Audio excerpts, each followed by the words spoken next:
Tamam'a hoş geldiniz. Bugün size 3 önemli konuyla geliyoruz Gek Yaşar'la birlikte. Birincisi biliyorsunuz Güney Kürtistan'daki referandumun yıl dönümü. Buna bir bakacağız. Yıl dönümünde neler söyleyebiliriz? Onlara bir bakacağız. Sonra biliyorsunuz HDP bir tutum belgesi açıkladı. Bunu biraz konuşacağız. HDP'nin tutum belgesini konuşacağız. Daha sonra da biliyorsunuz mecliste bir milletvekili İçişleri Bakanlığı'na bir soru önergesi verdi. Bu soru önergesinde Kürdistan neresidir diye sordu. Bu konuyu ele alacağız. Şimdi Kekeşar, sen de istersen izleyicilerimizi bir selamla başlayalım. Şeyden başlayalım. Evet. İlk sözü de sen al. Referandumla ilgili başlayalım. Sonra devam edelim. Seyda, ben de tabii ki bütün izleyicilerimize iyi akşamlar diliyorum. Dilerim iyi bir sohbet gerçekleştiririz onların da katılımıyla. Evet, referanduma geçmek istiyorum ama senin izninle önce biraz benim için, bizim için duygusal olan bir yani anlamlı olan bir günle başlamak istiyorum. Bugün DDKD, Devrimci Demokrat Kültür Derneği'nin kuruluşunun 44. yıl dönümü. 1977 28 Eylül'de, bundan 2 gün önce merkezi Diyarbakır'da olmak üzere kuruldu. 44 yıl geçmiş o günden bugüne. Ben genellikle DDKD üzerine pek konuşmak istemem çünkü duygusal bağlarımızın olduğu konularda bir sosyoloğun objektif olma kaygısı var. Yani objektiflik kaygısı. Max Weber değerlerden bağımsız olmak gerektiğini söyler sosyologların. Ben o kurala mümkün mertebe uymaya çalışırım. Bu nedenle psikolojik bağlantım olan, böyle duygusal bağlantım olan değerlerimle çok fazla onu sosyolojik analizini yapmam ama DDKD konuşulması, tartışılması, özellikle akademik olarak, bilimsel olarak incelenmesi gereken ciddi bir modern Kürt organizasyonudur.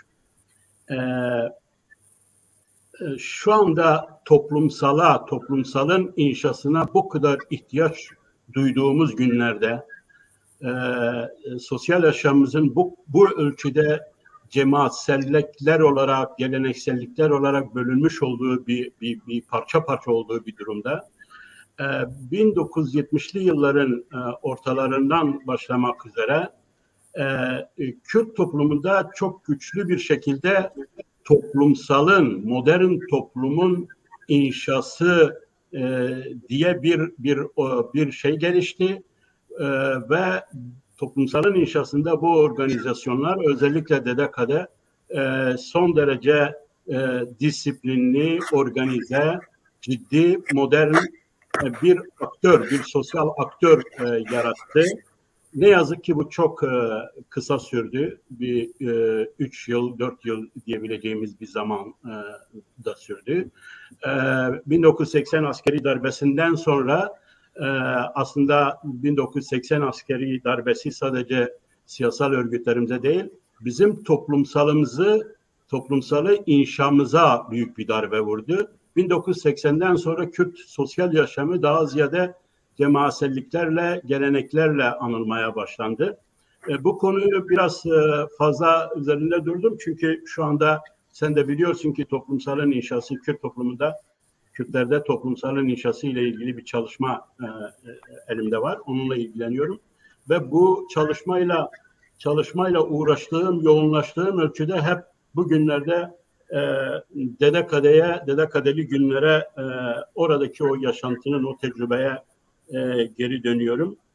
Bu münasebetle bütün DDKD'li arkadaşlarım, birlikte çalıştığım arkadaşlarıma da buradan selam göndermek istiyorum. Onlar hala 44'tür geçmelerine rağmen bir Dede Kadeli genç gibi bu mücadelenin içinde bu toplumsal, Kürt toplumsalının inşası için, modern toplumunun inşası için çalışıyorlar. Hepsini buradan selamlamak istiyorum. Ama Dedekade ve Dedekade gibi 1970'li dönemin örgütleri, modern örgütleri bilimsel olarak, akademik olarak incelenmeli, artık zamanı gelmiş olduğunu düşünüyorum. Yani bu sadece anılarla, bazı tartışmalarla, tarih yazmalarıyla geçiştirilecek bir durum olmadığını düşünüyorum. O dönemin sosyolojisine bakmak lazım. O dönemin siyasi koşullarına bakmak lazım. Evet, tabii ki anılar da bunun için büyük bir malzeme oluşturacaktır bu incelemeler için, bu şeyler için, ama özel olarak dilerim ki yeni akademik gençler bu 70'li yılların organizasyonlarına daha bir objektif, daha bir bilimsel bakış açılarıyla, yöntemlerle incelemeye başlarlar. Evet. Ben de bu konuda bir iki cümle, yani beni etkileyen bir video görmüştüm önceki sene sanıyorum. Bu şeyin ölümünden sonra, Hasan'ın ölümünden sonra İsveç'te bir anma toplantısı yapmışlar arkadaşlar. Şimdi o anma toplantısında şöyle bir şey vardı, yani bu Dedekade Serdar Karataş'ın demek istiyor. Evet, Serdar Karataş. Evet. Anma toplantısında bir video çekmişler. Şimdi videoda tabii arkadaşlar onunla ilgili anılarını anlatıyorlar. Dolayısıyla kimisi işte Bulgaristan'dan bahsediyor, kimisi Lübnan'dan bahsediyor, kimisi Şam'dan bahsediyor. Ben oradayken, ben buradayken diye. Şimdi dünyada, yani hani bilmiyorum, okudun mu, Amin Maluf'un bir kitabı var, Doğudan Uzakta diye.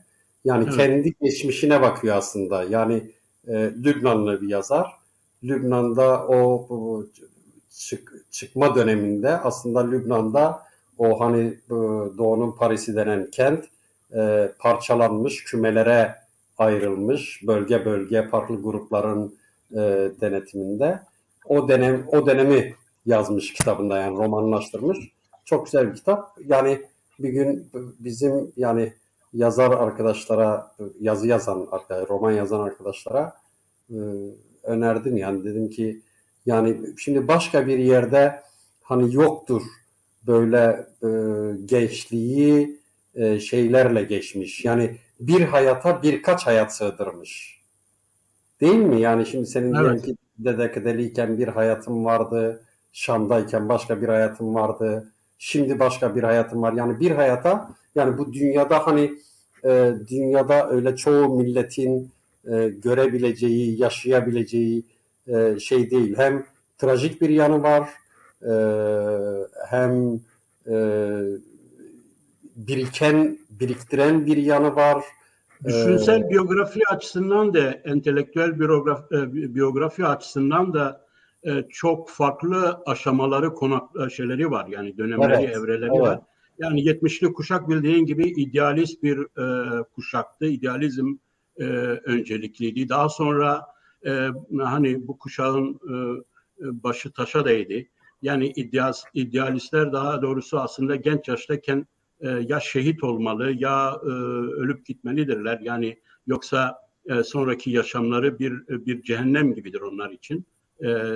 Yani bu nedenle de büyük kahramanlar aslında çok genç yaşta ölen kişilerdir, idealleriyle. Daha sonra real politik denilen bir dönem başladı. Ben tabii şunu Dedekade'yi bahsederken yani bu konuda düşündükçe aslında yeni şeyler oluyor.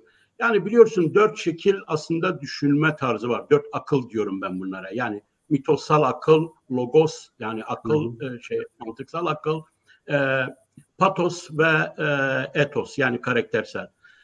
Bu 4 akıl tipini aslında Dedekade kültürü, siyasal kültürü bir şekilde kendisinde kendisinde bütünleştirmişti, kendisini inşa etmişti.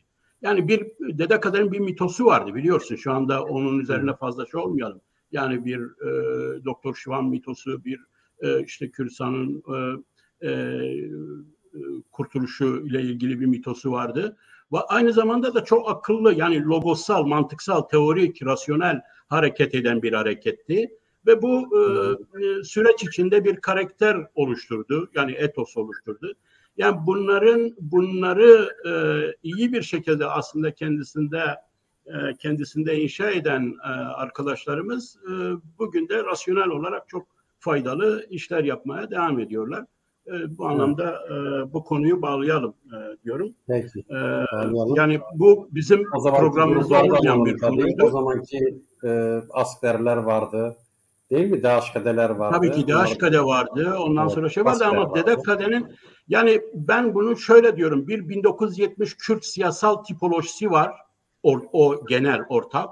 Bir de bunların nüans şeyleri var. Yani farkları var aslında. Yani şimdi Dedekader merkezi Diyarbakır'da olan bir gençlik organizasyonuydu ve çok disiplinli, merkezi bir şekilde çalışıyordu. Özellikle 1978'den sonra 2 yıl boyunca çok ciddi birlikte ortak aynı alanlarda şey yapıyor. Diğer örgütlerin de tabii kendisine has bazı farklı özellikleri var. Bunları çok ciddi bir şekilde incelemek, araştırmak ve ortaya koymak lazım. Konuşmak lazım. Bu bizim, evet. Bu yani dediğim gibi programımızda yoktu ve bunu Dedekader'in 44. yıl dönümü münasebetiyle eklemek zorunda kaldık. Evet, referandum meselesine istiyorsan geçelim. Senin bu konuda söyleyeceğin şeyler var mı? Yoksa ben neden bugün referandum konusunu ele almak... Sen bilirsin. Yani ben de birkaç cümle söyleyebilirim. İstersen sen başla, sonra ben bakayım. Eklemem gerekirse ekleyeyim. Ya da farklı düşünüyorsan. Referandumu bugün konu etmemizin üstünden birkaç gün geçmesine rağmen konu etmemizin yani ya da benim bu konuda bir şeyler söylemek istememin temel nedeni bana öyle geliyor ki bu yılki referandum anması, yani referandumun konuşulması geçen yıla nazaran sanki biraz daha sönük geçti, biraz daha tartışılmadı referandum. Tabii ki referandum her yıl sadece referandum gününde tartışılması gereken bir nostaljik durum bir olay olmamalı. Sürekli olarak tartışılması gereken, hatta yani referandumun ruhu nereye gidiyor? Referandumun ortaya koymuş olduğu tarihsel karar nereye akıyor? Bunu takip edecek, sistematik olarak takip edecek bir refleksin Kürt toplumu, Kürt sivil toplumu içinde, Kürt entelektüelleri içinde olması gerektiğini düşünüyorum. Böyle bir refleksle hareket edersek diyebilirim ki bu yılki ilgi, tartışma, referandumun yaşadığına dair, referandumun ruhuna dair söylemler biraz zayıf kaldı. Bunda tabii güneyde Irak seçimlerinin olması, Irak seçimlerinin gündemde olması, seçim kampanyasında Bağdat'ın tartışılması, Irak'ın yeniden nasıl bir devlet olarak yapılanacağı konusunun gündemde olmasının etkisi var. Ama bence hani biz Kuzeyliler diyelim ki daha olmayalım, hani kraldan daha çok kralcı olmayalım, ama bence burada referandumun ruhunun canlı tutulması gerektiğine bir vurgu yapmak istiyorum. Şimdi artık bizim açımızdan tartışılması gereken konunun, yani referandum olmalı mıydı, olmamalı mıydı, oldu, iyi mi oldu, kötü mü oldu tartışması değildir. Referandum olmuştur, tarihsel bir fakttır, tarihsel bir gerçekliktir.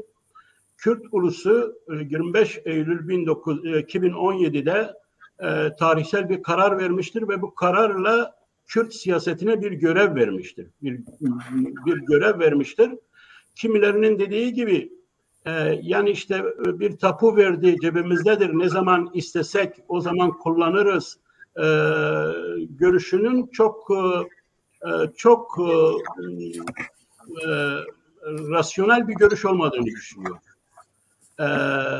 Referandum Kürt siyasetine tapu vermedi. Bu tapuyu Kürt siyaseti güneyde Irak yeni anayasasının oluşmasıyla, federasyonun oluşmasıyla, oradaki federal idari yapıların oluşmasıyla, parlamentonun, devlet başkanlığının, hükümetin oluşmasıyla Kürtler zaten kendi mülklerinin sınırlarını bir ölçüde, hani tartışmalı şeyleri katmıyorum oraya, ama bir ölçüde belirlemişlerdi. Bir tapusu vardı Kürtlerin orada. Referandum Kürt siyasetine benim mülküm üzerinde şöyle bir bina inşa edebilirsin ruhsatnamesini verdi, ruhsatını verdi. Bu da en büyük makamdır. Yani en büyük hukuksal makamdır. Sosyolojide referandumların hukuku böyle bir durumdur. Yani bir ulusun iradesi karar vermektedir ve bu ulusun, Kürt ulusunun vermiş olduğu bu kararı, referandumla vermiş olduğu bu kararı ancak ve ancak sadece Kürt ulusunun kendisi geri alabilir. Hiçbir güç bu kararı geri alamaz. Hiçbir güç bu kararın, bu iradenin yıpratılmasına, yozlaştırılmasına, etkisiz hale getirilmesine, hiçleşmesi yönünde tavır koyamaz. Bu ulusal iradeye, bu hukuka karşı durmaktır ki bir Kürt siyaseti için en büyük şeylerden biridir. Bugün seçim söylemlerini, Irak seçim söylemlerini incelediğin zaman, onun bir analizini yaptığın zaman yeniden sanki bu seçim söylemlerinde Bağdat Kürt sorununun çözümünün yeri olarak gösteriliyor. Hatta bunu çok açık bir şekilde dile getiren adaylar var, partiler var. Mesela sosyal medyada görebilirsiniz. Ala Talabani denen bir hanımefendi var. Çok açık bir şekilde bunu dile getiriyor. Bizim için Bağdat kutsal yerdir ve bizim sorunlarımızı çözecek şey Bağdat'tır. Şimdi böyle bir söylemle referandumun ruhu arasında bir zıtlık var, bir tezat var. Yani Kürt halkı evet referandumdan sonra büyük sorunlarla karşılaştı. Ama hiçbir sorun referandumun vermiş olduğu kararı lağvetme kadar güçlü değildir. Yani lağvetmesini gerektirecek şekilde güçlü değildir.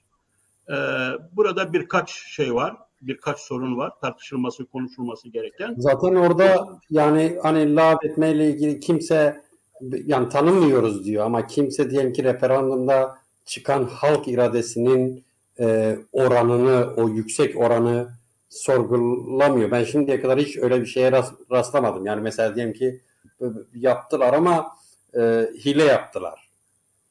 Yaptılar ama hani geri çekilebilir bir şey. Yani kimse bunu şey yapıyor. Sadece diyorlar ki biz sonuçlarını, referandumu tanımıyoruz. Anlatabildim mi? İkisi arasında fark var. Kimse referandumda yani bu prosent referandumun meşruiyetini daha güçlü kılan bir durumdur bahsettiğin prosent.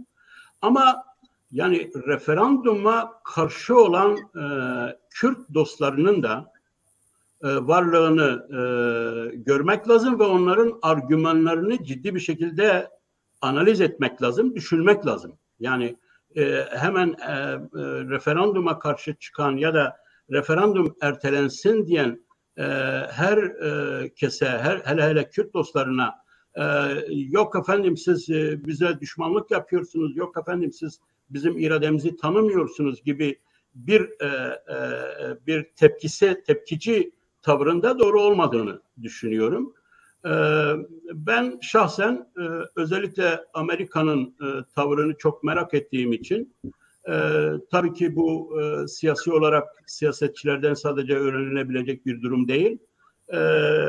Kürt dostu olup da yani yıllardır Kürdistan'da kalıp çalışma yapmış, akademik çalışma yapmış birkaç Amerikalı Kürdolog, araştırmacı, Kürt uzmanı ile bu konuda bir yazışmalarım oldu. Yani onların mesela Deniz Natali denilen daha sonra Trump iktidarında Dışişleri Bakanlığı'nda birinci danışman rolünde, yani Yakın Doğu için birinci danışman görevini yapan Deniz Natali bu konudan çok açık, çok iyi 20 yıla yakın da yani işte Süleymaniye Üniversitesi'nde akademisyenlik yapmış, kalmış, Kürtistani bilen ve Kürt dostu olan biri. Kesinlikle referandumun yapılmasına karşı çıkıyordu ve çok ciddi argümanlar, yani kendisiyle argümanlar sunuyordu. Bu argümanların başında şu geliyor, yani şu sonuca varabiliyorsun. Tabii o ekonomiyi ve orduyu işaret ediyordu ama gelinen noktada şöyle düşünülebilir. Bu sanki 100 yıl önceki Kürdistan sorunu gibi bir sorun. Yani İngilizler de aynı meseleyle karşı karşıya kalmışlardı. Yani referanduma karşı çıkan bölge devletleri var. Siz savaşmak zorunda kalabilirsiniz. Savaşmak zorunda kalırsanız buna ne ekonominiz ne de ordu gücünüz yeterlidir. Bu durumdan dolayı Amerika müdahale etmek zorunda kalacaktır. Amerika müdahale ederse bu sizin vermiş olduğunuz referandumun mağdur duruma düşeceği ya da kefaleti şeyin üzerine kalacak. Yani Amerika üzerine kalacaktır. Bunun sorumluluğunu biz taşımış olacağız. Sizin vermiş olduğunuz bu kararın. Bu nedenle çok ciddi bir şekilde yani Amerika'nın tekrar orada bir savaş ortamına, bir operasyon, bir şey ortamına girmemesi için referandumun ertelenmesi. Şimdi Gek Yaşar, dondun. Benim sesim geliyor mu arkadaşlar? Değildir. Sen dondun. Şimdi geliyor mu ses? Seyda, senin sesin kesildi mi? Benim sesim kesilmedi. Sen benimkisi kesildi, yeni döndüm, evet. Yani bence döndüm. bu argümanlara Şeyin kitabında Mesut Barzani'nin kitabında iki temel şey var. Birincisi diyor ki zaten bize baskı yapıyorlardı ki yani o 3 şehirden oluşan alana geri çekilelim. Yani Kerkük'ten çekilelim. Oraya geleceğim. Bak oraya gelmek istiyorum. Şöyle, yani aslında bu operasyonun en büyük amacı, referanduma karşı çıkışında amacı aslında Kerkük idi. Bu çok açık bir şeydir. Kerkük 1970'li yıllarda da otonomi için aynı problemdi Kürtler için. Şimdi de devlet inşası meselesinde Kerkük bizim en büyük sorunumuz. Ve biz Kerkük'e her zaman Kerkük bizim Kudüs'ümüzdür, Kürtlerin Kudüs'üdür tavrıyla yanaşırız.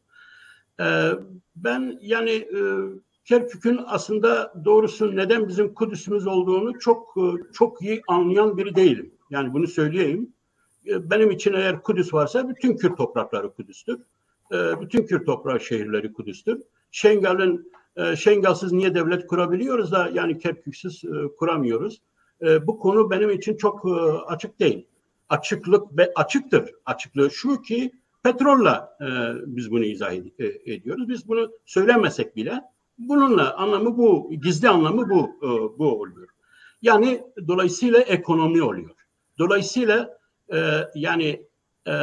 bizim düşman güçlerimizde Kerkük'ü Kürtlerin elinden alırsak, çıkarırsak onların devlet inşa etme hayalleri ve projeleri de suya düşmüş olur. Ve nihayette sanki öyle bir durum oldu. Yani sanki Kerkük elimizden çıktı ve biz bu referandumun ruhunu, referandumun bize Kürt siyasetine vermiş olduğu talimatı, buyruğu, hukuku, kanunu uygulama ya da aksatma gibi ya da onu pratikte hiçleştirme gibi bir tavırın içine girdik. Yani Kerküksüz olmaz. Kerkük bizim Kudüs'ümüzdür. Kerküksüz olmaz. Şimdi bu bence tartışılması gereken diğer bir nokta da bu konudur. Yani Kerkük eğer Kürt devletinin inşa sürecini diyorum. Bak ilanını söylemiyorum. Ben devletin inşa edilmesi gerektiğini söylüyorum. Şu anda devletin yani inşası sürecinde sorun sadece onun bağımsızlık deklarasyonunun ilanı meselesi değildir. Yani bugün ekonomisi güçlü değildir. Hala insanlar muçe deyip Bağdat'tan umut bekleyebiliyorlar. Peşmerge ulusal ordusu oluşmamıştır. Ulusal ordusu bir anayasa, yani Irak anayasası kendisine anayasa yapma hakkını veriyor. Bir anayasa yapamamıştır daha. Yani aslında 25 Eylül 2017 referandumu sadece sen al bağımsızlığı ilan et işte Kürt halkı, Kürt ulusu bunu Kürt siyasetine söylemedi.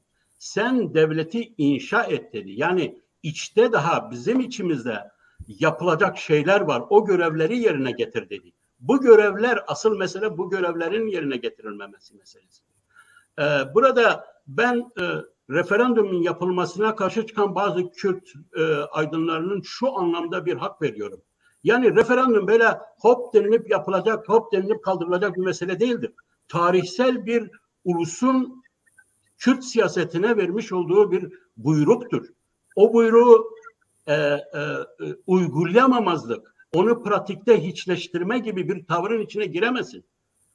Bu ulusal iradeye karşı çıkmaktır. Bu ulusa saygı göstermemektir. Biz başkalarının bizim ulusumuza saygı göstermesini istiyoruz ama biz bunu göstermezsek bu nasıl sağlanacak bir durumdur. Kürt ulusunun vermiş olduğu bir kararı kaldıracak yargı gücü, makam yine Kürt halkıdır. Başka kimse, Kürt ulusudur. Başka hiç kimse. Ne Kürt siyasetidir, ne Kürt lideridir, ne partileridir, ne peşmergesidir, ne başka bir güçtür. Yani sadece bu. Eğer referandumdan vazgeçilmiş bir durum varsa yine halka gidilmelidir. Halka şu Kürt ama böyle bir şey yok. Kekyaşar, referandumdan vazgeçiyoruz sonuçlarından. Yani referandumu kabul etmiyoruz, yeniden referandum yapacağız diye bir şey var mı? Böyle bir tartışma mı var? Yani o tartışmanın bence olması gerekiyor. Bence olması gerekiyor. Şöyle olması gerekiyor. Yani bence referandumun tartışması devam etmelidir. Yani referandum tartışması Kürt kamusal alanda devam etmelidir. Bu tartışmanın durmuş olması o kararın neredeyse yani pratikte etkisiz hale getirilmesi demektir. Yani evet, şöyle diyebiliriz. Referandumun yani bence bilmiyorum. Hayır şöyle diyecek. Yani referandum uygulanması doğrultusunda çalışılmalıdır mı demek istiyorsun? Tamam. Yani uygulanması doğrultusunda Kürt siyaseti de şunu sana söylüyor. Diyor biz uygulanması doğrultusunda çalıştık ama böyle sorunlarla karşılaştık. Şimdi bunları çözemiyoruz. Bunu nasıl yapalım? Buna yine karar verecek yine Kürt halkıdır demek istiyorum. Hangi sorunlar var? İşte Kerkük sorunu var. Hangi sorunlar var? Ekonomi kendisine yetmiyor. Yani bir devleti etmeye yetmiyor. Hangi sorunlar var? Ulusal ordu oluşmamış. Hangi sorunlar var? Bir anayasa oluşmamış. Birçok bu yönde yani kendi içimizde yapacak devlet yani bir inşa süreci olarak alırsan devleti yani yapılacak şeyler var. Esas sorun bunların yapılmamış olması.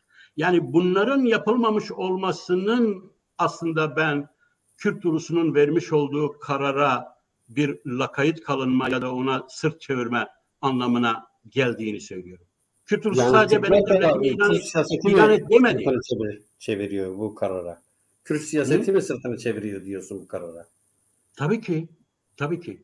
Yani bugün sırt çevirme sadece işte 25 Eylül günlerinde anmak olayı değildir. Tabii ki 25 Eylül'ün o muazzam ulusal coşkusunu hiçbir Kürt açık açık karşı çıkamaz. Bu büyük tarihsel büyük bir coşku, bir iradedir. Bu bütün dünyada Kürt ulusunun varlığını son derece güçlü bir şekilde göstermiştir. Ama bu gösteriş sadece bir yani referandum sadece bir ulus gösterisi değildir. Yani ulus bak işte biz de dünya bakın biz bir ulusuz işte. Bunun bir karnaval meselesi değildir yani referandum. Referandum hukuksal yani referandumu bir ulusun kongresi gibi düşün. Kongrede bir karar alıyorsun ve bu bütün Kürt siyasetlerinin parlamentonun da üstünde bir olaydır. Kürt parlamentosunun üstünde de bir olaydır.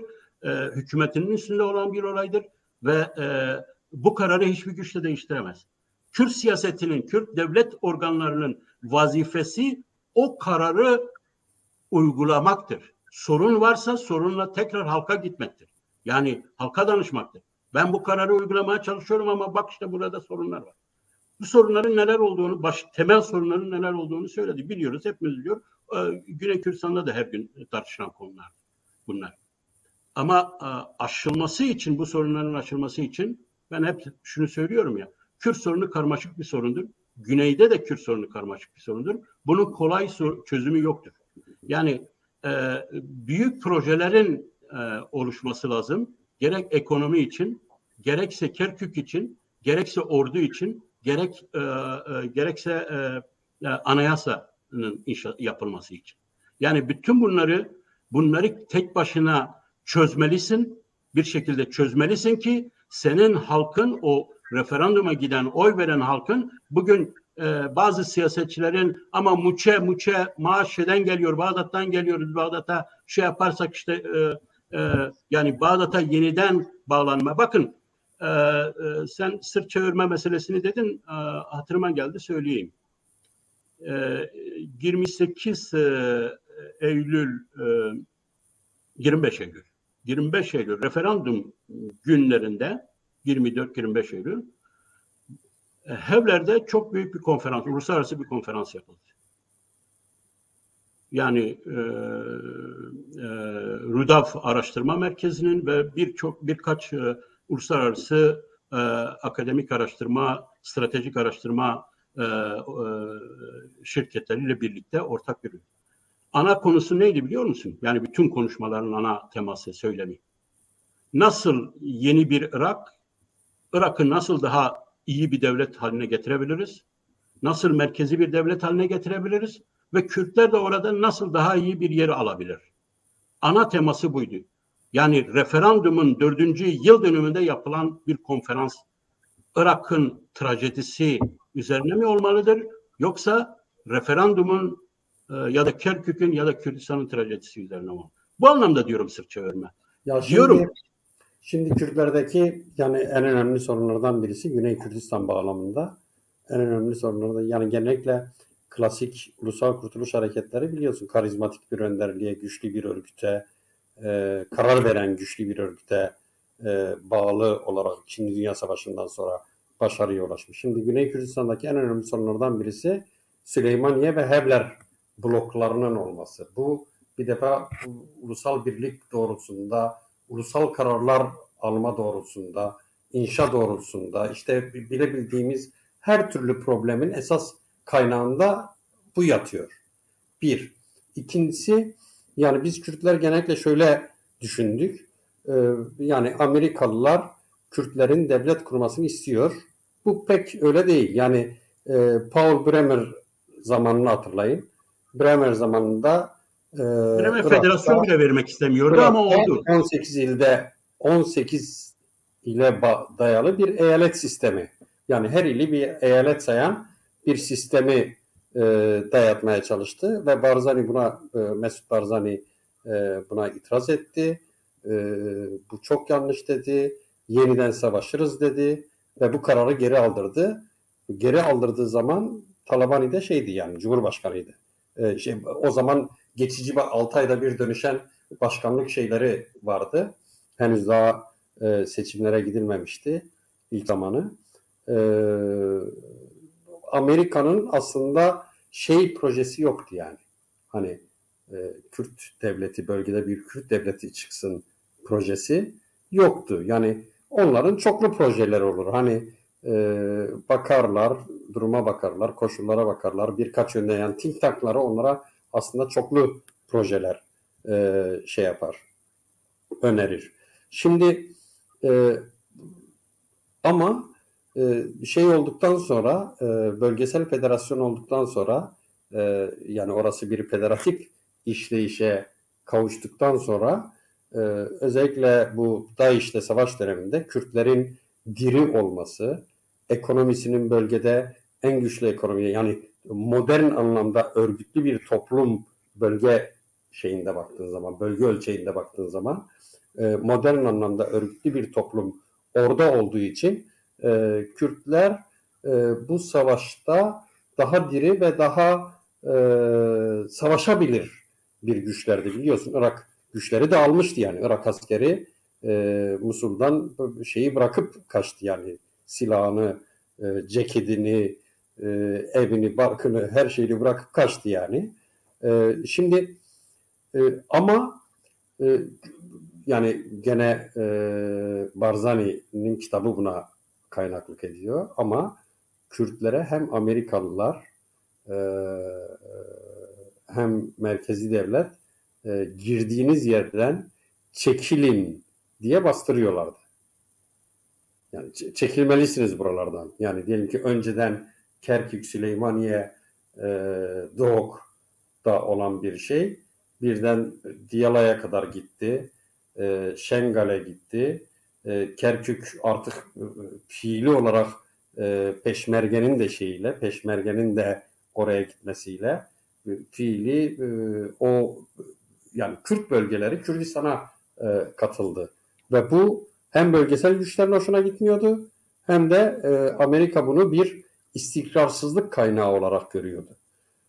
Ve biliyorsun mesela diyelim ki Bağdat hareketinden, Musul hareketinden önce Havice'de Havice daha önce DAEŞ'ten alınabilirdi. Havice'yi bilinçli olarak en sona bıraktılar. Niye? Kerkük'e yakın ve oraya asker yığdılar. Yani savaşmak isteyen aslında savaşla bu işi halletmeye çalışan bir şey vardı. Bir mekanizma vardı.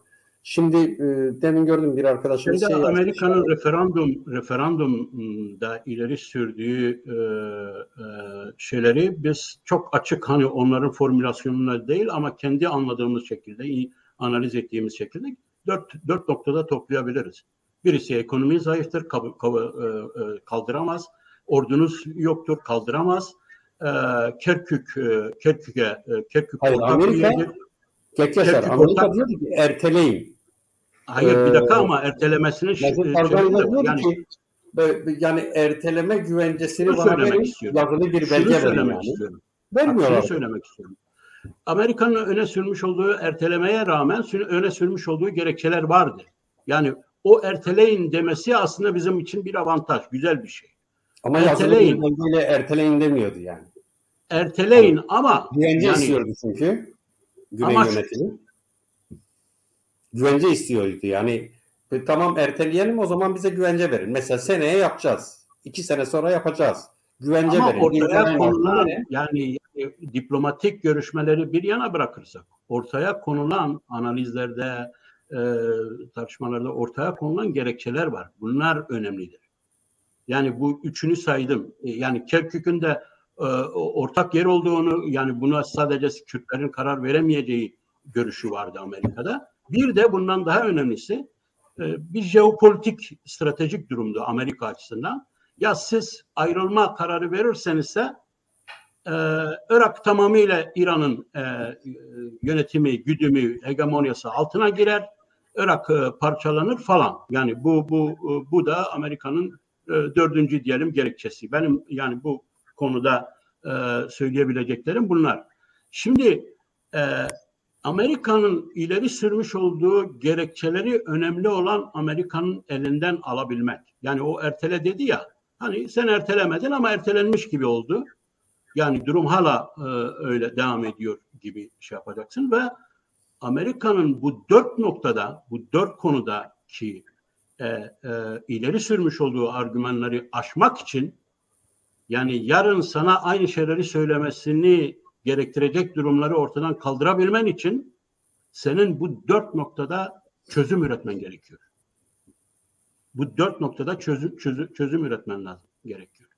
Bu da yani daha geniş, bunu bu şekilde toparlayayım, daha geniş bir stratejik bakış açısının meselesidir. Şimdi sen bölgede en iyi güçlü ekonominin, bölgede en güçlü ekonomiye sahip olan İsrail'dir. İsrail modelini Kürtlerin küçümsememesi gerekiyor. Bak, İsrail için de Kudüs kutsal bir yerdir. Onsuz İsrail devleti kurulamaz diyorlardı Yahudiler.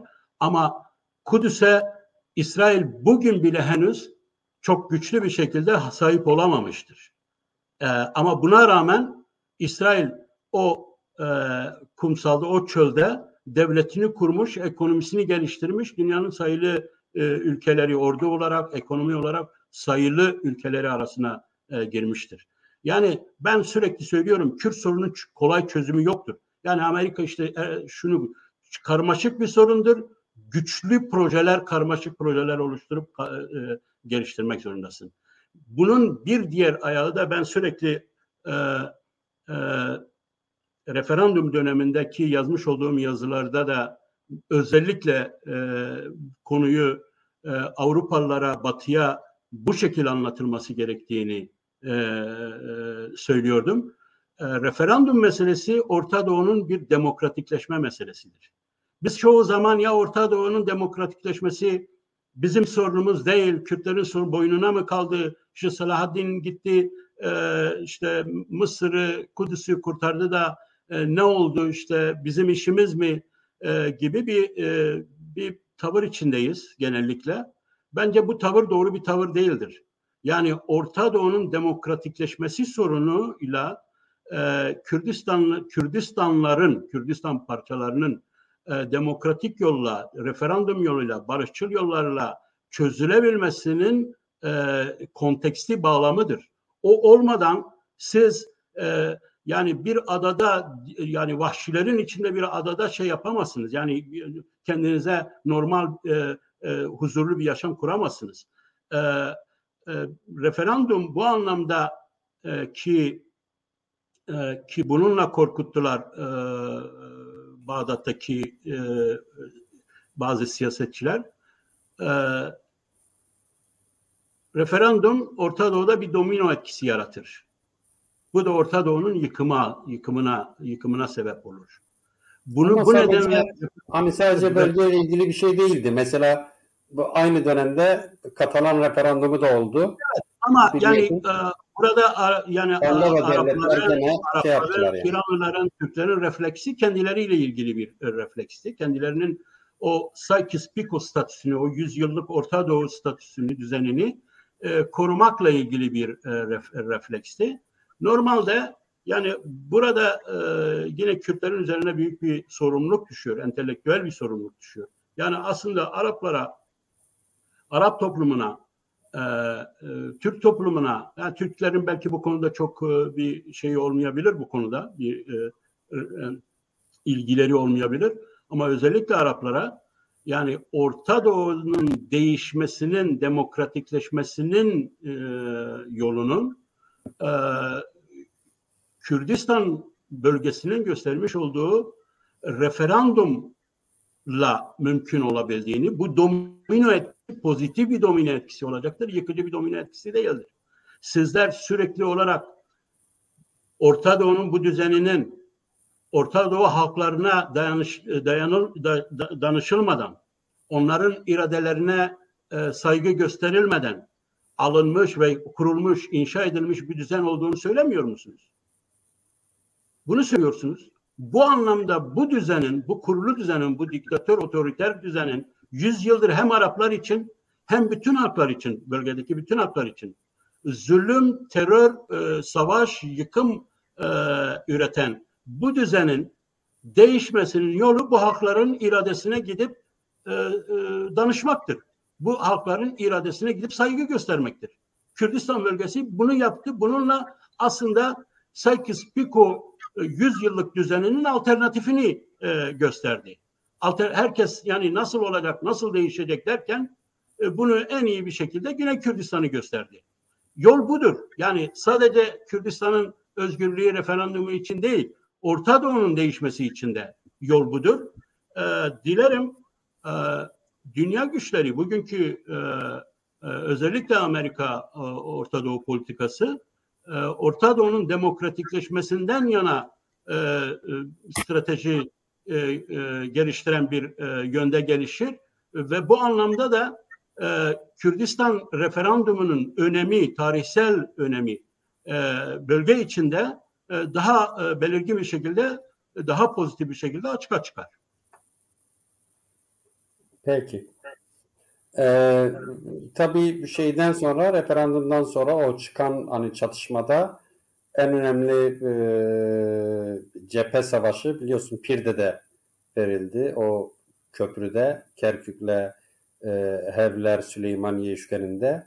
Eğer Haçlı Şabi güçleri, Arap güçleri orayı geçselerdi Hevler'e kadar gireceklerdi bir.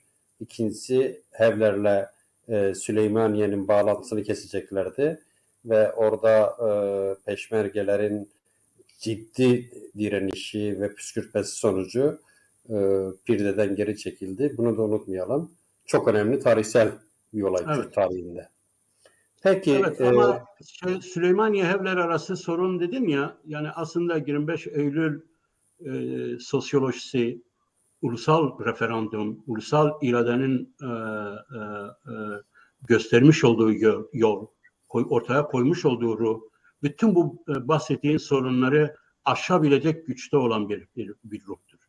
Yeter ki bu ruh üzerinde gündelik olarak, sistematik olarak çalışılsın. Bu referandum önünde olan, bu sözünü ettiğim engellerin aşılması için yeni anlayışlar, yeni vizyonlar, yeni projeler geliştirilebilsin.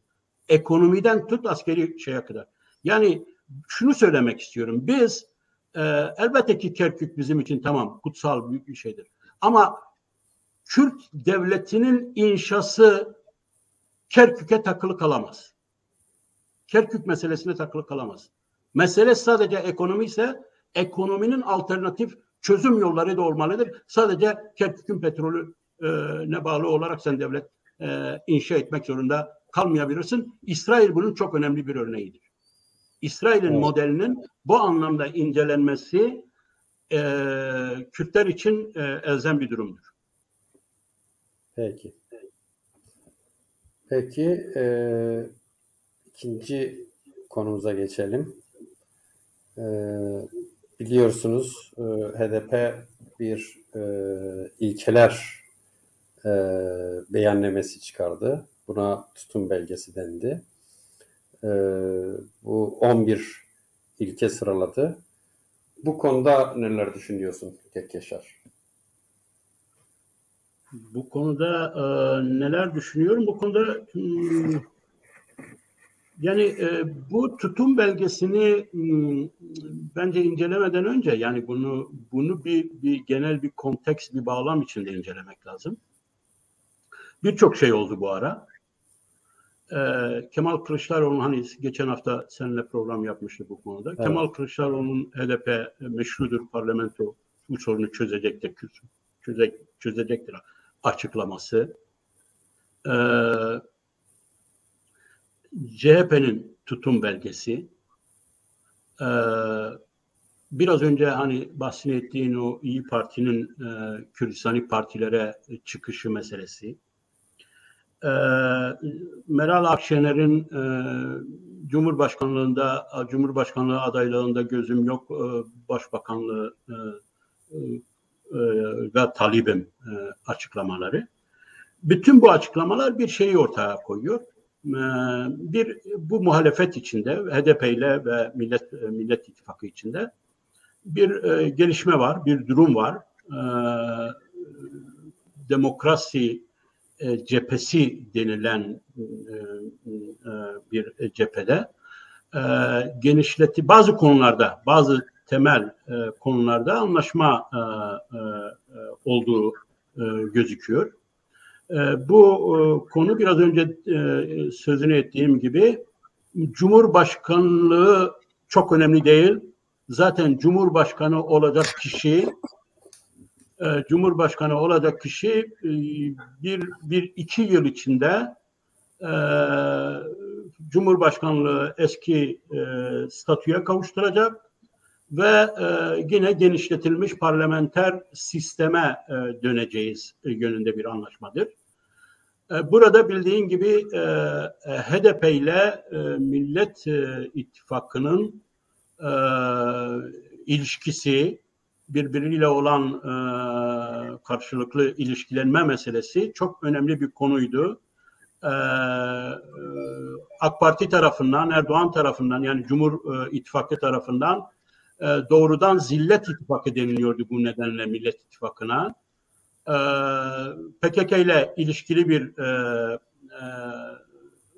şeyle itham ediliyordu, özellikle İYİ Parti. Ve bu nedenle bu onlar arasında büyük bir sorun teşkil ediyordu. Yani demokrasi cephesi denilen tarafların bir araya gelebilmesinin imkanı yoktu ve Cumhur İttifakı da gerçekten bu durumu çok mükemmel bir şekilde kendisi için kullanıyordu. Yani bu durum devam ettiği müddetçe bu HDP'nin İYİ Parti ve Millet İttifakı ile olan bu şekil ilişkisi bu şekilde devam ettiği müddetçe Cumhur İttifakı kendi iktidarını tekrar sağlayacağından kuşku duymuyordu. Şimdi anlaşılan bu konularda, bu çevre içinde somut bazı anlaşmalar var. Yani dediğim gibi Cumhurbaşkanlığı için HDP, yani zaten tavır metninde bu var.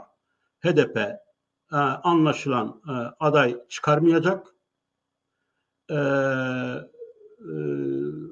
Bu parlamenter seçime ayrı katılacak.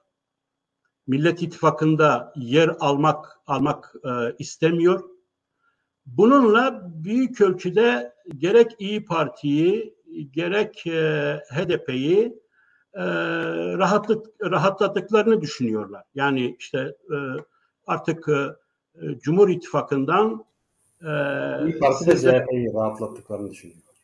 CHP'yi de rahatlıklarını düşünüyor. Tabii CHP de büyük ölçüde terörle, yani HDP ile kurduğu ilişkiden dolayı terörle ilişkilenmekle 2015'ten beri suçlanıyor. Büyük bir baskı altındadır bu konuda. Hatta bu konunun muhalefetin radikal bir şekilde, güçlü bir şekilde iktidar için motive olmamasında, çalışma için motive olmamasında da büyük bir etkendi. Yani bir etken olarak devam ediyordu.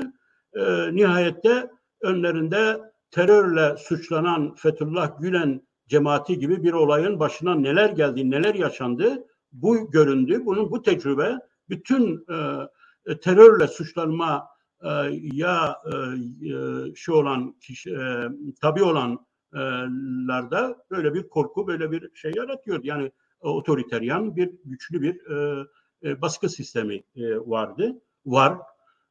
Şimdi bununla bu muhalefetin, yani demokrasi cephesi denilen kesimin biraz rahatlama içine girdiğini ve Millet İttifakı'nın önünün açıldığını, özellikle HDP'nin almış olduğu şu tavırla, yani kendisiyle PKK, kendisiyle Öcalan arasına hiç olmasa görünürlükte, hiç olmasa kamusal alanda o ilişkiyi, o bağlantıyı göstermeyen bir tutum. Tutum belgesi böyle bir şey. Yani tutum belgesi aynı zamanda aslında PKK ile birlikte de onaylanmış bir belge. Nihayet onlardan da, Cemil Bayık'tan da açıklamalar geldi bu yönde. bu konuda bir demokrasi cephesinin adım atabilmesi için, biraz rahatlayabilmesi için, bazı konularda anlaşabilmesi için HDP siyasetinde, HDP tutumunda belli konuların muhalefetin istediği yönde belirginleştirilmesi olayıdır bu tutum belgesi. Burada peki şimdiye kadar HDP kitlesinin, HDP kadrolarının eleştirmiş oldukları, karşı çıkmış oldukları 2019'da gibi destek vermeyiz. Yani yerel seçimlerde yapmış olduğumuz gibi Cumhurbaşkanlığı seçiminde, parlamento seçiminde ittifaksız, anlaşmasız, sözleşmesiz bir şey yapmayız, destek sunmayız meselesinde bir değişiklik oldu mu? Bence olmadı. Yani bu tutumla, bu tutum belgesiyle HDP şuna söz veriyor. Ben iktidarda yer almayacağım, sizinle ittifakta yer almayacağım, ama şunun mesajını verdi. 2015'e geri dönersek, 2015'in restorasyonu yapılırsa, 2015'teki durumun restorasyonu yapılırsa, bu ne demektir?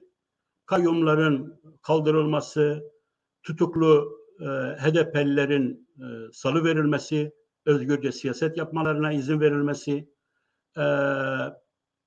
bu durumlarda ve HDP'nin kapatılmaması, HDP'nin meşru görülmesi, HDP'nin parlamentoda meşru görülmesi tutumlarında söz verilirse benim iktidarda ortak olma gibi, yönetimde ortak olma gibi bir şeyim yoktur, bir tutumum yoktur. Hatta bu nedenle Cumhurbaşkanlığı adaylığını da iddiam yoktur. O ilke dediler. Yani bizim için önemli olan ilkelerdir dediler. O ilkeler de aslında herkesin kabul edebileceği ilkelerdir. Yani o ilkeler CHP'de de var. Bu ismini söylediğimiz tutum belgesinde. O ilkeler CHP'de de var. Belli ölçüde İyi Parti'de de var. Deva Partisi'nde de var. Gelecek Partisi'nde de var. Kürt meselesi konusunda, Kürt sorunu konusunda söylenilen işte konularda son derece muğlak ve son derece kabul edilebilir. Yani herkes tarafından kabul edilebilir. Belki de 2015'teki durumu anlatan bir mesele var. Yani işte Kürtçe diline, yani dillere saygı deniliyor. Kimlik ve kültürlere yeni anayasa, yapılacak anayasada saygı gösterilmesi. Şimdi bu saygı gösterilmesi biraz genel bir kavram. Yani kimse ben saygı göstermiyorum demiyor ki. Yani bugün de diyorlar işte biz Kürt diline saygı gösteriyoruz. İşte Kürtçe konuşuluyor, şey yapıyor. Ama burada Kürt siyasetinin istediği somut durumlar vardı. Neydi bu durumlar?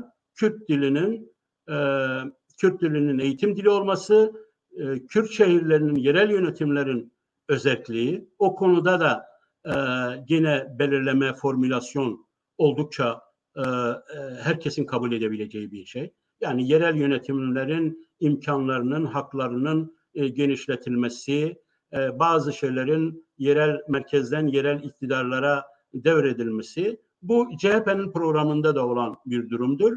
Gelecek Partisi'nin, Deva Partisi'nin, herkesin programında olan bir durumdur. Şimdi şöyle bir durumla karşılaşıyoruz. Yani bugünkü CHP'nin bu istemiyle, HDP'nin bu tutum belgesiyle, tekrar ediyorum, bunun altını çizerek tekrar ediyorum. Kürt sorununda demokratik çözüm diyor. İşte bu demokratik çözümden demokrasiyle çözümü anlayabilir miyiz? Geçen haftaki konuğumuz şey diyordu, demokrasi gelecek, çözüm olacak. Aynı şey. Tabii ki bunu söylüyorlar ama yani şimdi demokrasinin Kürt sorununu çözeceğini söylediğin zaman bile yani hangi sorun, o sorundan neyi anlıyorsun, Kürt sorunu hangisidir? Bu konuda hiçbir belirleme yapmadığın zaman sadece sözünü ettiğim sorunların aşılması için bir adım olduğu zaman, o sorunların çözümünü dayattığın zaman orada her şey kopuyor. Yani şunu söylemek istiyorum. Şu anda benim bu tutum belgesinden anladığım HDP şöyle bir tavır içindedir. Herhal onlar ülkeyi de gezdiler, insanlarla konuştular. Bu baskının ne kadar büyük bir sorun olduğunu, on binlerce insanın cezaevinde olmasının, kayyumların, yani hava alınmaz, nefes alamaz bir durumda olmalarından dolayı 2015'e dönülmesini isteyen bir programın Kürt sorununun çözümü gibi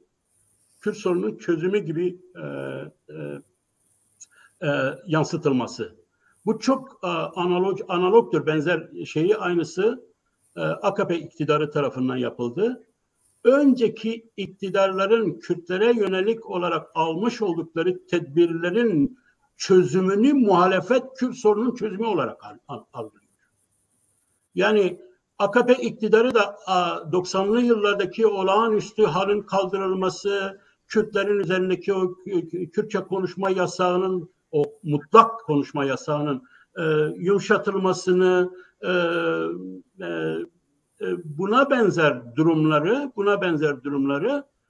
Kürt sorunu çözümü olarak algıladı ve nihayette Erdoğan ben Kürt sorunu çözmüşüm dediği zaman da yani 90'lı yıllara kadarki iktidarların ya da kendi iktidarına kadar olan iktidarların yaratmış olduğu Kürtlerle ilgili sorunları çözdüm diyor. İşte olağanüstü hali kaldırdım, Kürtçeyi yasaklı, serbest ettim falan. Şimdiki durumda da yine biz bu muhalefetin AKP iktidarının yaratmış olduğu Kürt sorunu, yani HDP ile ilgili Kürt sorunu nedir bunlar?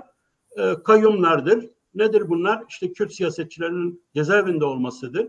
Bu durumların ortadan kaldırılmasını ve burada önemli olan anlaşma şudur. Tabii ki bu buradan esas şeyini alıyor. Yani Cumhurbaşkanı tekçi hükümet sistemi hukuku ortadan kaldırdığı için, hukukun bağımsızlığını ortadan kaldırdığı, yargının bağımsızlığını ortadan kaldırdığı için, onlar üzerinde de bir hegemonya olduğu için, bir otoriter bir tavır olduğu için buradan çıkılmasını bir demokrasi olayı olarak, yani demokrasi denildiği zaman demokrasiden anladıkları aslında eski statüye geçiş, geri dönüştür. Şimdi bunu tabii hani şöyle bir deyim var ya, yani popüler bir deyim, köprüden geçene kadar ayya dayı deme. Şimdi hep böyle oluyor. Yani şimdi köprüden geçelim de sonra biz hani şeyi yaparız, esas isteğimizi söyleriz şeklinde. HDP üzerindeki bu baskıların, bu şeylerin ortadan kaldırılmasından sonra biz demokratik cumhuriyet, genişletilmiş demokrasinin ne olduğunu, bundan neler anladığımızı hükümete dayatırız. Buradaki mayının, bu bir mayındır. Yani döşenmiş bir mayın. Evet, her şeye rağmen elbette ki kayyumların ortadan kaldırılması, Kürt siyasetçilerinin serbest bırakılması, Kürtler için, demokrasi için ileri şeylerdir, önemli şeylerdir. Bunları küçümsememek gerekiyor. Ama bunu Kürt sorunun çözümü gibi de, Kürt sorununda adım atma gibi de yansıtmamak. Şimdi tam bu noktada hani demin bir mayından daha bahsedeyim. Bir mayından daha, hani köprüden geçene kadar ayıya dayı deme meselesinde mayını söylüyorum. Bir mayından daha bahsedeyim. O mayın da şudur. Şimdi Öcalan'da, Kandil'de susacaktır. Evet, HDP muhataptır. Evet, şey yapalım. Ama biz bunu sadece biz değil, Türkler de siyasette, Türkiye siyasetinde HDP'nin misyonunun PKK'yı ve Öcalan'ı meşrulaştırma olayı olduğunu, bunların esas görevinin bu olduğunu biliyoruz ve bu yarın yine ortaya çıkacaktır ve yarın dan sonra, yani o dediğimiz gelişmelerin olmasından sonra HDP hiç kuşkusuzdur ki yok efendim bu sorunun çözümünün muhatabı PKK'dır demeye başlayacaktır ki bunu bugünkü bu tutum belgesinde kripto demiştir, gizleyerek demiştir. Hani çözüm muhatapları da o zaman şey yapalım, hani demokrasi geldikten sonra çözüm muhatapları da ortaya çıkar anlamında bir cümle var orada. Yani bu konularda şöyle söyleyeyim, geçici olarak muhalefet, AKP iktidarının, Cumhur İttifakı'nın kendileri üzerinde uygulamış oldukları olağanüstü sistematik baskıdan kurtulabilmek ve önlerini açabilmek için bir tutum almışlardır. Bu tutum belgesi sadece HDP'nin değil, bu tutum tümünün ortak tutumudur. Bu tutumu alırlarken buradan çıkalım, önümüz açılsın, ondan sonrasını görürüz gibi bir durum var. Yani Kürt sorunu neyse, nasılsa sonradan işte buna parlamento karar verir, tartışır gibi bir tutum var. Bunun da nasıl olacağını sadece bugün öngörüde bulunabiliriz. Ben bu öngörüde bulunmak istemiyorum. Yani zaten söyledim. Peki. Yani şimdi bir tane bir izleyicimiz Canhıraş yazıyor. Sen Arapların demokratikleşmesi dedin ya. Şimdi orada evet, da bir şey olmuyor mu? Yani Arapların demokratikleşmesi, Türkiye'nin demokratikleşmesi Kürt sorununu çözer. Ama HDP deyince demokrasi hani ne kadar çözer, ne şey yapar, sorgulayıcı yaklaşıyorsun. Fakat Araplar için öyle şey yapmadın. Sen okudun mu bu izleyicimizin yok ben yazdıklarını? okumadım ama Renas buna Renas bir yorum yazmış. getirebilirim buna. Bir yorum getirebilirim. Sen bence önce yazdıklarını oku. Yani doğru şeyler söylüyor Renas. Renas Doğru şeyler söyleyip söylemediğine benim vereceğim cevaptan sonra karar verir Seyda. Ben hiçbir zaman Türkiye demokrasi bizi ilgilendirmez söylemiyorum. Söylemedim de. Ama Kürtler demokrasi Orta Doğu getirsinler de demokrasisi demiyorsun, de değil mi? Orta Doğu demokrasisi de bizi ilgilendirmez söylemiyorum. Türkiye demokrasi Kürt sorunu çözemeyeceği için tek başına, Orta Doğu demokrasi de tek başına Kürt sorunu Yani çözemez. Arap demokrasi Ama diyelim. Yani bunlar birbirlerini tamamlayan olaylardır.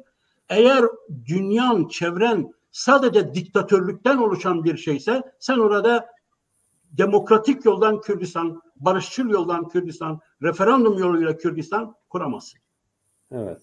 Yani biz Eğer böyle bir yoldaysan onların demokrasi elbette ki o bağlamını, şimdi kendi içinde bulunduğun bağlamı, o kendi içinde bulunduğun bağlamı da değiştirmek zorundasın. şunu söylüyoruz değil mi?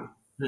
Şunu söylüyoruz. Yani biz Arapların demokrasi kurmaları için değil, Türklerin, Farsların demokrasi kurmaları için değil, kendi haklarımızı ifade etmek için varız. Kendi haklarımızı, kendi meşruiyetimiz için varız. Ama şunu da biliyoruz ki onlar demokratik olurlarsa bu iş daha kolay olur. Yoksa onların demokrasileri için savaşmıyoruz yani. Kürtler kendi ulusal özgürlük ve bağımsızlıklarını inşa edebilmesi için evet, ulusal inşa için çalışıyor. Onları destekleyici, onları elverişli bir hale getireceği, işlevsel bir hale getireceği bir bağlamın, yani o Orta Doğu bağlamı olur, Türkiye bağlamını lakayt davranamazlar. Yani nasıl olursa olsun bizi ilgilendirmiyor diyemezler. Evet. Bu bütün umutları oraya bağlamak, onun için çalışmak anlamına gelmiyor. Ama ona karşı da yani şimdi Orta Doğu'da Güney Kürdistan'ın almış olduğu referandum kararı, yapmış olduğu referandum eğer Orta Doğu'nun 100 yıllık sistemine, düzenine karşı alınmış en köklü, en demokratik alternatif bir adımsa bunu Araplara hatırlatmak görevimiz vardır.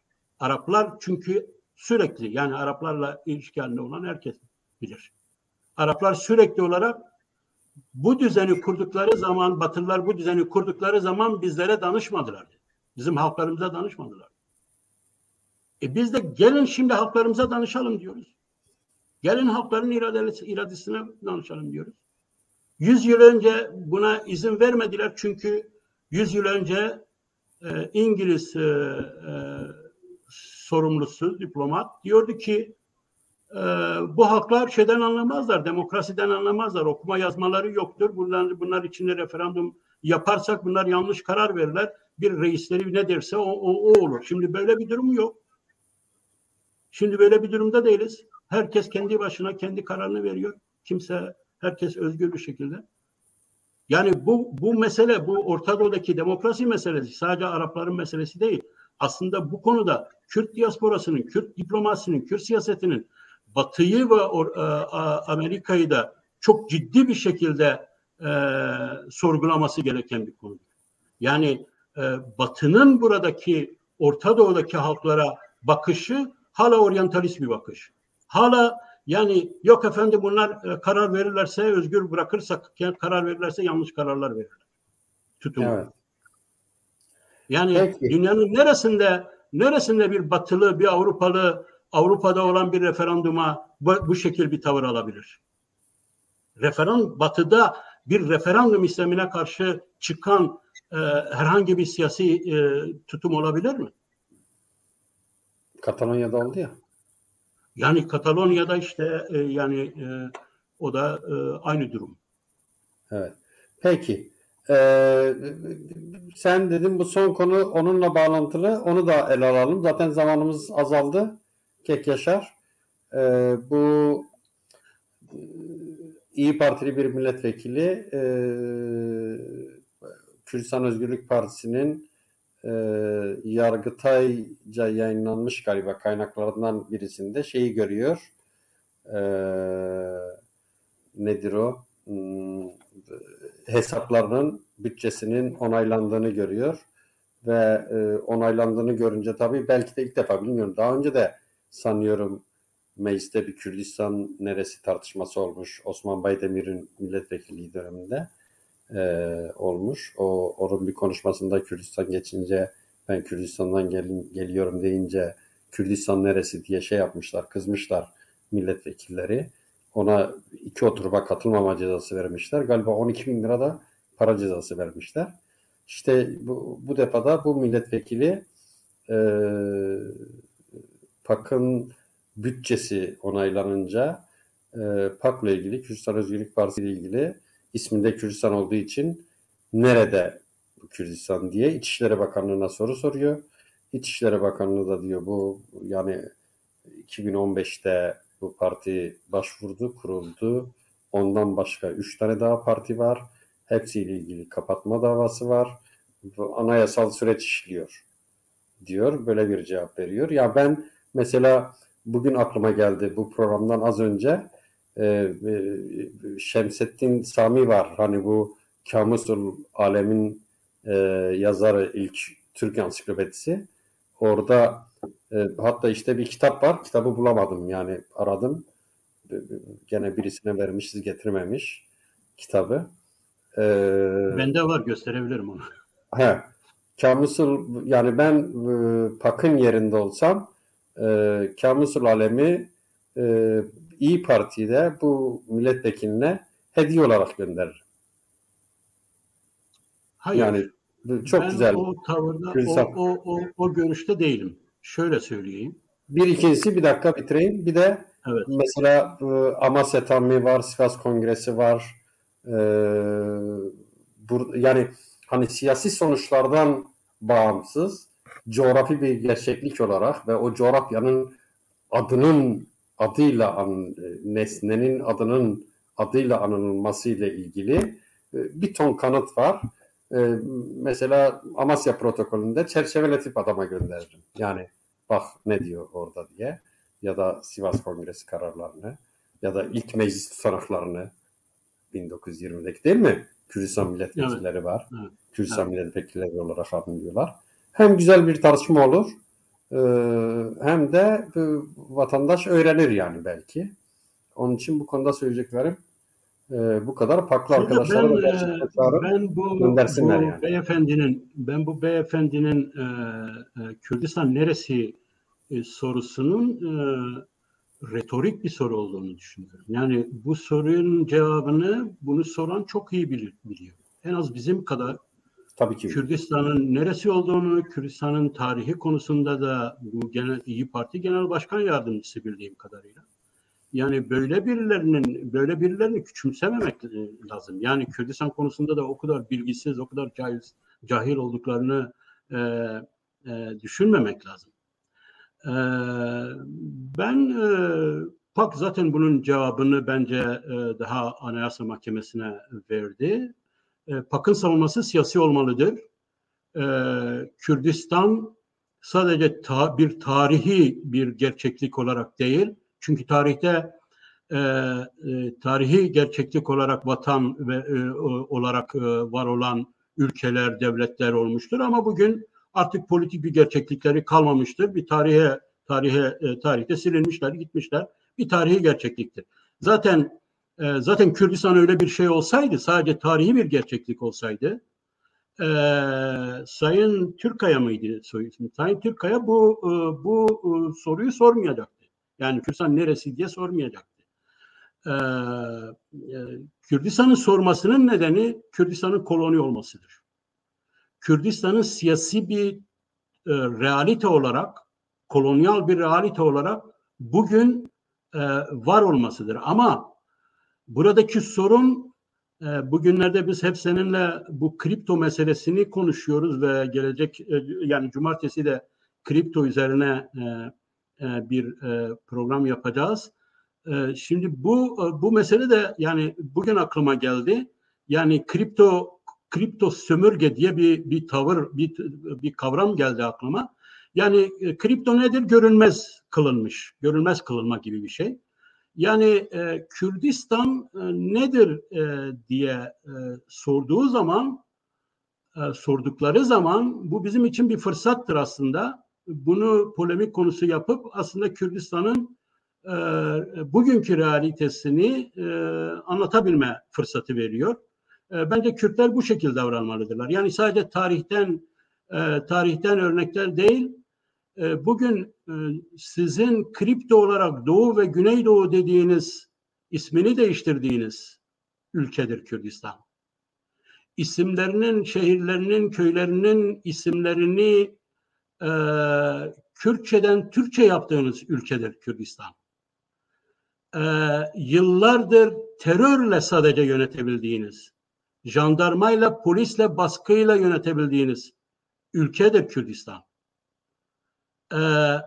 Kürdistan eyaleti diye açıktan sömürge ismini vererek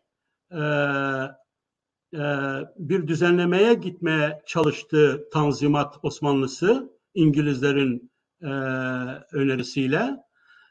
Ama daha sonra bu ismi değiştirdiler. Kürdistan ismi değiştirildiği zaman, Doğu ve Güneydoğu diye adlandırıldığı zaman Kürdistan'a sormadılar. Kürdistan'a senin ismin ne olsun diye sormadılar. Bu bir dayatmadır, bir kolonyal dayatmadır. Kürdistan bir sömürgedir. Türkiye'nin sömürgesidir. Türkkaya bunu bildiği için bu soruyu retorik olarak soruyor. Bu soruyu bugün sormasındaki neden sadece PAK'ın finans şeyinin muhasebesinin yani rastgele rastlamış olması değildir. Bu biraz önce konuştuğumuz meseleyle büyük bir bağlantısı vardır. Çünkü AK Parti'nin ve Cumhur İttifakı'nın Millet İttifakı'nı, özellikle de İYİ Parti'yi Kürtlerle, Kürt terörizmiyle, PKK'yle, HDP'yle ittifakını geri çevirme ve karşı atağa geçme hamlesidir.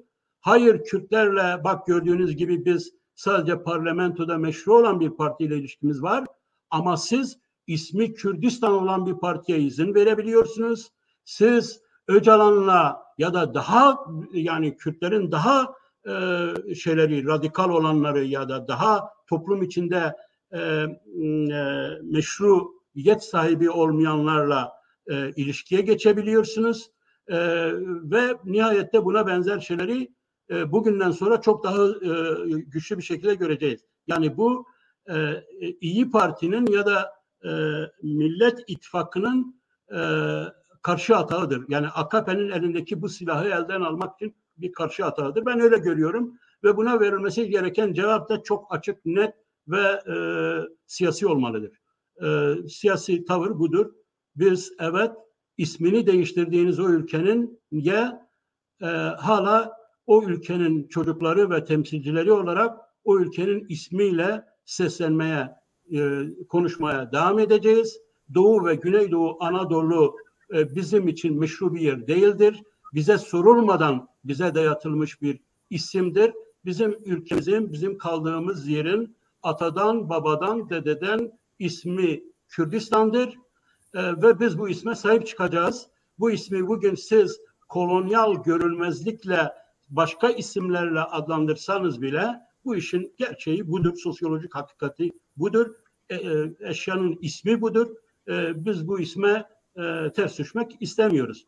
Bu arada şunu da söylemek lazım. Sen biraz önce Kaşgarlı Mahmut'un ansiklopedisinden herhalde bahsettin. Şemsettin Sami. Şemsettin Sami de var ama Kaşgarlı Mahmut'ta da Kürdistan şeyi var. Selçuklularda ilk zaten çok açık bir şekilde Kürdistan ismi geçer. Kürdistan isminin nerede olduğunu çok merak ediyorsa gerçekten bence Şerefname'yi okumalı. Şerefname'nin Kürdistan için 16. yüzyılda çizmiş olduğu o harita, teorik harita bugün de aşağı yukarı aynı haritadır, aynı tanımdır. Oradan Kürdistan'ın neresi olduğunu gerçekten merak edenler için, çünkü Türk eğitiminden geçenlerin özellikle siyasi olmayanların gerçekten bu cehaletine de şey edebiliriz. Yani bilmeyenler de vardır doğrusu. Yani bunu da kabul etmek lazım. Türkiye öyle bir psikopatolojik bir yer.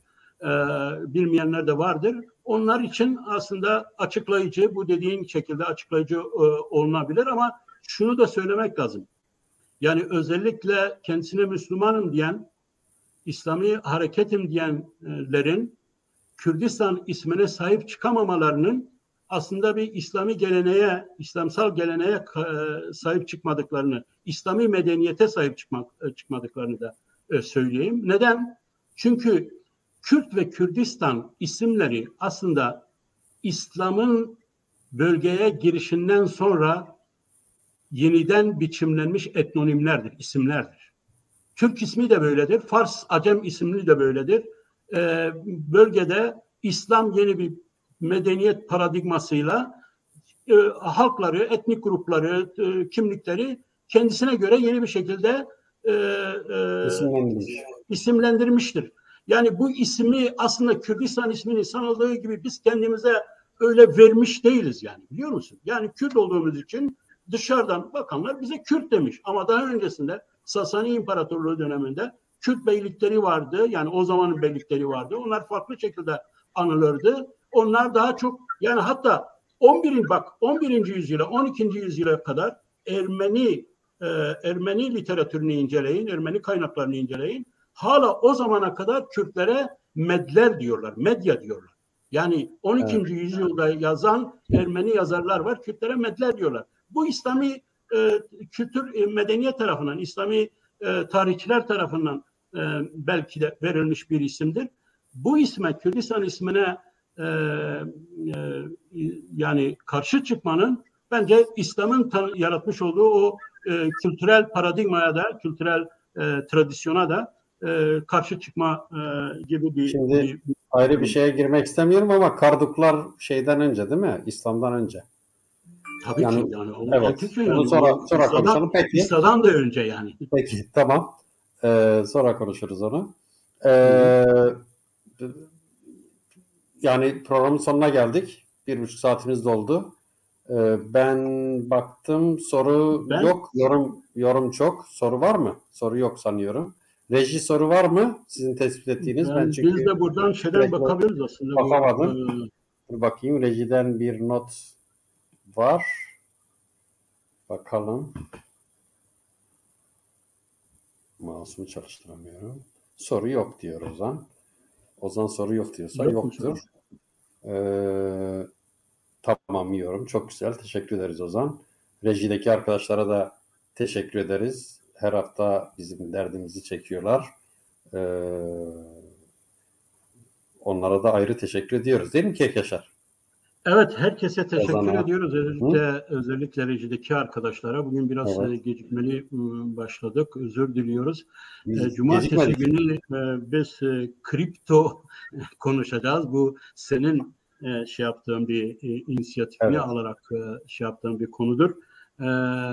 Bütün Zaten şeyi konuşmak seyircilerimizin istiyorduk, hani bu pandemi süreci, evet, küresel yeni insanların süreçler hayatını nasıl nelerdir değiştirdi, onları konu. toplum sosyolojisi nasıl değişti, nasıl oldu, teknoloji nasıl değiştirdi. Kriptoda teknolojinin çok önemli sonuçlarından birisi. Yani bütçesiyle, devletler arası tartışmasıyla, Çin'in yasaklamasıyla, ne bileyim, o Latin Amerika ülkesinin ulusal para ilan Yeni etmesiyle, Salvador'un kendi döviz, resmi döviz, devlet dövizi olarak kabul evet, etmesiyle. kabul Tabii etmesiyle burada kripto bir demişiz, yani izleyicilerimiz, arkadaşlarımız bilsinler. Buradan kastımız kripto paradır. Yani kripto para. kripto Tabii daha tabii, genel o bir. herkes biliyor. Yaşar, sen bu kripto dünyasından Valla uzaksın. ben evet biraz şeyim Dünyasından ama uzaksın. yavaş yavaş Herkes herhalde. biliyor. Herkesin çevresinde yüzlerce insan var. Kripto alıp satan, zenginlik hayali kuran, tartışan. Zaten böyle sosyolojik bir sorun haline gelmiş olduğu Evet, için ciddi bir biz de sosyolojik sorundur. tabii. Zaten konuşuyorduk. İlk önce bu arkadaşı misafir edeceğiz. Onlarla konuşacağız. Sonra bakalım, devam ederiz. Cumartesi günü akşam Ahmet saatiyle 10'da, değil mi? Ahmet Evet, saatiyle evet. 10'da. Avrupa saatiyle 9'da neydi Hayır, programımızın adı? Avrupa saatiyle 8'de. 8'de mi? Ben Yok, bir öyle tahmin saat var. ediyorum. Bir saat var Reji galiba. söylesin. Bence yazıyor. Yani şu programda var da. Afişte yazıyor. Afişte yazıyor. Cumartesi günü, e, o senin programın adı neydi ya? Benim kafam durdu. Unuttum. Raman ve Komelge. Raman ve Raman, Komelge.